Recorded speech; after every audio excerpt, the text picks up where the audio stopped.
Hello મિત્રો, share બજારની વાતોમાં મિત્રો ગિફ્ટ નિફ્ટી 30 પોઈન્ટના ઘટાડા સાથે 25,470 આસપાસ ચાલી રહ્યો છે.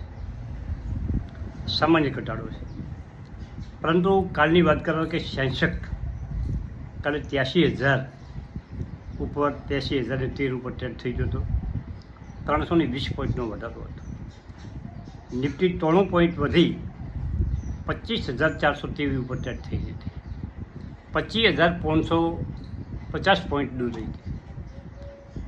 અને બેંક નિફ્ટી 55,727 234 પોઈન્ટનો વધારો.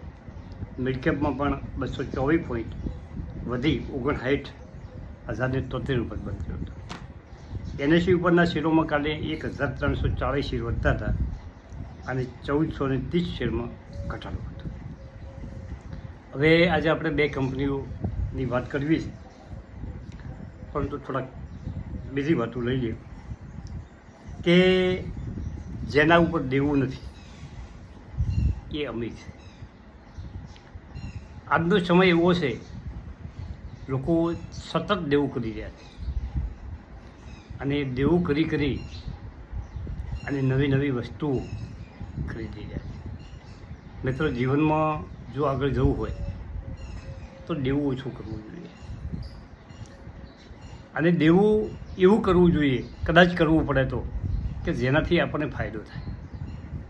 પરંતુ અત્યારે મોજ શોખની વસ્તુઓ, બિનજરૂરી વસ્તુઓ ખરીદવા પાછળ માણસો દેવું કરી રહ્યા છે.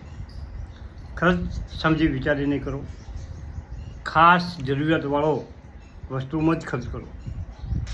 બિનજરૂરિયાત વસ્તુ ખરીદવાની ટાળો. હવે દિવાળીનો તહેવાર નજીક આવી રહ્યો છે અને લોકો ધૂમ ખર્ચો કરશે. મિત્રો, તમે એક લિસ્ટ બનાવો. જે ખરીદી કરવાની હોય એનું લિસ્ટ બનાવો. લિસ્ટ બનાવ્યા પછી જ બજારમાં ખરીદી કરવા જાઓ. એનું કારણ છે કે તમારી જે વસ્તુની જરૂરિયાત છે એ વસ્તુ તમારે પહેલી ખરીદવાની. અને લિસ્ટ બનાવેલું હોય તો બિનજરૂરી વસ્તુ વચ્ચે આવી જાય. ઘણી વખત આપણે બજારમાં આપણે જે વસ્તુ લેવાની હોય એ વસ્તુ બાજુએ રહી જાય અને કોઈ વસ્તુ આપણને ગમી જાય. એ વસ્તુની જરૂરિયાત આપણા જીવનમાં ખૂબ ઓછી છે, છતાં આપણે એ વસ્તુ ખરીદી લઈએ.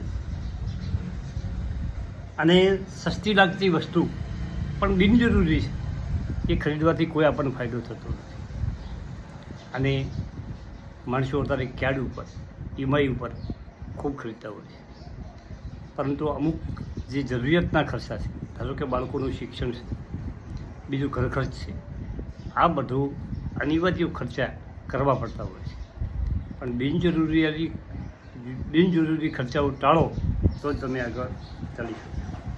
હવે આજના સમાચાર છે ખાસ કે જે અદાણી ઉપરનો જે હિન્ડનબર્ગનો રિપોર્ટ હતો એમાં સેબીએ તપાસ કરી અને અદાણીની ક્લીન ચિટ આપી દીધી છે. આજે અદાણીના જે શેરો છે, અદાણી ગ્રુપના જે શેરો છે, એમાં થોડી તેજી રહેવાની પૂરી શક્યતા છે. અને ટ્રમ્પ સાહેબનું બયાન, મોદી મારા સારા મિત્ર છે અને ભારત સાથે સંબંધો મારા સુમેળભરા હું કરી દઈશ. અને આજે ટ્રમ્પ અમેરિકાના પ્રમુખ સાથે વાતચીત પણ કરવાના છે. હવે આપણે પહેલી કંપની છે સિરકા પેન્ટ,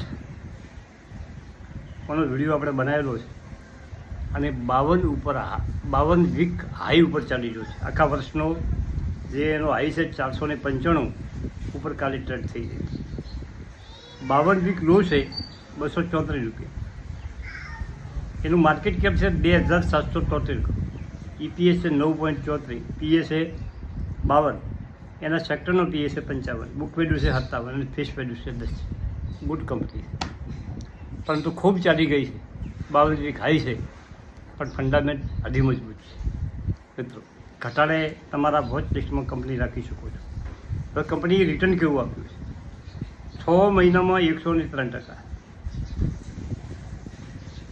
6 મહિનામાં ડબલ કર્યા છે અને 1 વર્ષમાં 40%. પ્રમોટરનું હોલ્ડિંગ 65%, વિદેશી રોકાણકારો 7.36%, મ્યુચ્યુઅલ ફંડો 0.32%, પબ્લિકનું હોલ્ડિંગ 22% અને બીજી મોટા જથ્થાબંધ લેવાવાળાનું હોલ્ડિંગ 5.27%. આ સિરકા પેન્ટ સેક્ટરની કંપની છે, નાની કંપની છે પણ ગ્રોથ બહુ ઝડપી છે. હવે બીજી કંપની છે હીટેક પાઇપ. આ 120 ઉપર ચાલી રહ્યો છે મિત્રો. માર્કેટ કેપ 2464 કરોડનું છે. EPS 3.73, PA 32 અને ફિશ વેલ્યુ 1. આપણે ખાસ બનાવી લીધા શક્ય હોય કે 10ની ફિશ વેલ્યુવાળો શેર ગુડ ફંડામેન્ટવાળો પસંદ કરવાનો. બુક વેલ્યુ 37, PB 3.72, એક વીકમાં 26% રિટર્ન, એક મહિનામાં 37%, 6 મહિનામાં 10%, એક વર્ષમાં -40% અને 5 વર્ષમાં 912% રિટર્ન આ કંપની આપે. આ કંપનીની શેર હોલ્ડિંગ પેટર્નની વાત કરીએ તો 43% પ્રમોટર, 1.7% વિદેશી રોકાણકારો અને 16% મિત્રો આપણા ફંડ, જે ઘરેલું ફંડો છે, જે મ્યુચ્યુઅલ ફંડો છે, જેમાં આપણે SIP કરે છે, એમણે 16% આ કંપનીમાં રોકાણ કરેલું છે અને 28% પબ્લિકનું હોલ્ડિંગ છે અને 10% અધર હોલ્ડિંગ છે. આ બે કંપનીની આપણે આજ વાત કરી છે, પરંતુ ખાસ વાત એ કરવી છે કે બજાર ધીમે ધીમે આપણું સતત ઉપર ચાલી રહ્યું છે અને નિફ્ટીનો હાઈ છે મિત્રો 26,277. હવે એ હાઈથી લગભગ 800 પોઈન્ટ બજાર છેટું છે અને દિવાળી પહેલાં કદાચ નિફ્ટી નવો હાઈ પણ બનાવી શકે.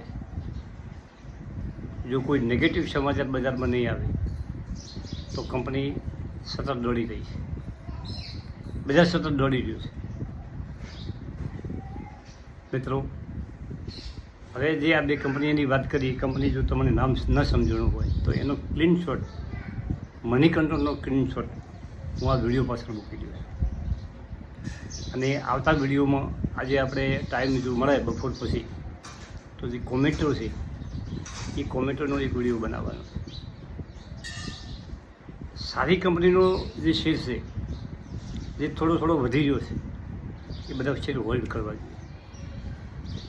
સમય આપશો તો 100% તમારે જે કંપનીઓ, સારી કંપનીઓ છે પોર્ટફોલિયોમાં, એ તમને પૂરતું પ્રોફિટ કરાવી આપે.